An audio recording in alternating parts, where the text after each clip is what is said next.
नमस्कार, आप देख रहे हैं 4 PM बिहार और मैं हूं अभिषेक मिश्रा। देखिए, एक बार फिर बात करेंगे लोक जनशक्ति पार्टी रामविलास के राष्ट्रीय अध्यक्ष चिराग पासवान की। सवाल यह है कि क्या चिराग पासवान एक बार फिर नीतीश कुमार से भिड़ने के मूड में हैं और क्या बिहार की सियासत में 2020 के विधानसभा चुनाव वाला खेला फिर होने वाला है। क्या हुआ था 2020 के विधानसभा चुनाव में? नीतीश कुमार साथ थे बीजेपी के, नीतीश बीजेपी साथ थे, लोक जनशक्ति पार्टी भी साथ थी, लेकिन चुनाव के आखिर में चुनाव से पहले लोजपा अलग हो गई थी एनडीए से, क्योंकि उन्होंने एनडीए के खिलाफ ही उम्मीदवार उतारने का ऐलान चिराग पासवान ने कर दिया था और तब बीजेपी ने ये ऐलान किया कि जो नीतीश कुमार के नेतृत्व को नहीं मानेगा वो एनडीए का हिस्सा नहीं हो सकता। तो चिराग पासवान को एनडीए से बाहर का रास्ता एक तरह से दिखा दिया गया था। संजय जायसवाल जो तत्कालीन प्रदेश अध्यक्ष थे भारतीय जनता पार्टी के, उन्होंने प्रेस कॉन्फ्रेंस की थी। क्या वही 2024 में होने जा रहा है? क्या हाल के दिनों में फिर वही होने की स्थिति नजर आ रही है? और नीतीश कुमार क्या फिर एक बार चिराग पासवान क्या एक बार फिर नीतीश कुमार से भिड़ने के मूड में है? देखिए, ये चर्चा कैसे शुरू हुई है और ये बात कहां से शुरू होती है। 11 लोकसभा सीटों पर चिराग पासवान ने लोकसभा प्रभारियों की नियुक्ति की है। 11 लोकसभा सीटों पर 6 वो लोकसभा सीटें हैं जो 2019 के लोकसभा चुनाव में लोजपा ने जीती थी। तब लोजपा अलग अलग नहीं थी, न चाचा की पार्टी अलग थी, न भतीजे की पार्टी अलग थी, लोजपा एक थी। और वो 6 सीटें जिसमें वैशाली है, खगड़िया है, जमुई है, हाजीपुर है, नवादा है, समस्तीपुर है, ये 6 सीटें हैं। तो उन पर तो प्रभारियों की नियुक्ति की ही है। इसके साथ ही जेडीयू की 4 सिटिंग सीटों पर लोकसभा प्रभारियों की नियुक्ति की है। और ये 4 सिटिंग सीटें कौन सी है? वाल्मीकि नगर है, जहानाबाद है, सीतामढ़ी है, गोपालगंज है। ये सारी की सारी जेडीयू की सिटिंग सीट है। तो जेडीयू की सिटिंग सीटों पर दावेदारी का खेल क्यों कर रहे हैं चिराग पासवान? और अव्वल तो 11 सीटों पर दावेदारी का खेल क्यों कर रहे हैं चिराग पासवान? तो ये तो चर्चा हम कर चुके हैं कि वो क्या एनडीए से अलग होने की भूमिका तलाश रहे हैं और क्या नीतीश कुमार की दुश्मनी या नीतीश कुमार से भिड़कर चिराग पासवान एक बार फिर एनडीए से अलग होंगे? यह भी बड़ा सवाल है और महत्वपूर्ण सवाल है। जिस तरीके से यह खेल हुआ है, राजनीति के जानकार भी इसको सामान्य नहीं मानते।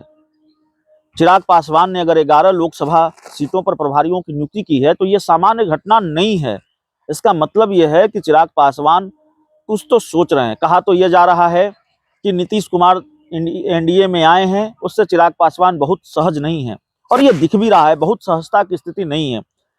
जो चिराग पासवान नीतीश कुमार पर हमले का एक भी मौका नहीं छोड़ते थे, नीतीश विरोध की मुखर आवाज माने जाते थे, वही चिराग पासवान चुप्पी साधे हैं।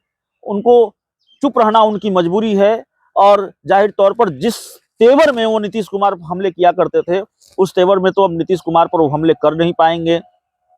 लेकिन बात सिर्फ यही नहीं है, फैक्टर सिर्फ ये नहीं है कि वो हमला कर पाएंगे कि नहीं कर पाएंगे, ये छोटी चीज है। बड़ा मामला ये है कि नीतीश कुमार के एनडीए में आने से सीटों का एक बड़ा हिस्सा जेडीयू को चला जाएगा और जेडीयू जितनी सीटों पर लड़ेगी, कमोबेश बीजेपी उतनी ही सीटों पर लड़ेगी। तो लब्बो-लुआब यह है कि नीतीश कुमार के एनडीए में आने से सीटों की हिस्सेदारी बहुत कम बचती है। जितनी सीटों की चिराग पासवान ने उम्मीद पाल रखी होगी, उतनी सीटें तो नीतीश कुमार के आने के बाद कम से कम नहीं मिलेगी। उस उम्मीद से बहुत कम सीटें मिल सकती हैं। और ये उपेंद्र कुशवाहा के साथ भी होगा, ये पशुपति पारस के साथ भी होगा, ये जीतन राम मांझी के साथ भी होगा। तो ये भी दिक्कत है कि सीटों का मामला भी फंस गया है। एक तीसरी दिक्कत है जिसका जिक्र हम लगातार कर रहे हैं, और तीसरी दिक्कत यह है कि नीतीश कुमार अपना पुराना हिसाब किताब भूलते नहीं हैं, वो भी चुकता करेंगे। तो कहीं लोकसभा के चुनाव में चिराग पासवान को इसका खामियाजा न भुगतना पड़े और नीतीश कुमार, सुमित कुमार सिंह, पशुपति पारस, ये सब लोग मिलकर चिराग पासवान को निपटा न दें लोकसभा के चुनाव में, चाहे वो जमुई से लड़े चाहे हाजीपुर से लड़े। ये सारी दिक्कतें हैं। तो क्या इन दिक्कतों को चिराग पासवान ने भांप लिया है? चिराग पासवान की बेचैनी बढ़ी हुई है और क्या वो एनडीए से अलग होने का रास्ता तलाश रहे हैं? और क्या इसीलिए जेडीयू की सिटिंग सीटों पर भी दावेदारी ठोक दी है, नीतीश कुमार से भिड़ने के मूड में है? ये तमाम सवाल हैं और जिसके जवाब बहुत जल्द मिलने वाले हैं। ऐसा नहीं है कि बहुत वक्त लगेगा, लोकसभा चुनाव में अब बहुत वक्त नहीं है, तो दोस्त और दुश्मन तय करने के लिए वक्त बहुत ज्यादा नहीं है चिराग पासवान के पास या किसी भी दूसरी पार्टियों के पास। तो सस्पेंस साफ हो जाएगा, तस्वीर क्लियर हो जाएगी कि चिराग पासवान एनडीए में रहेंगे या इंडिया में जाएंगे, महागठबंधन में जाएंगे। ज्यादा वक्त लगना नहीं है।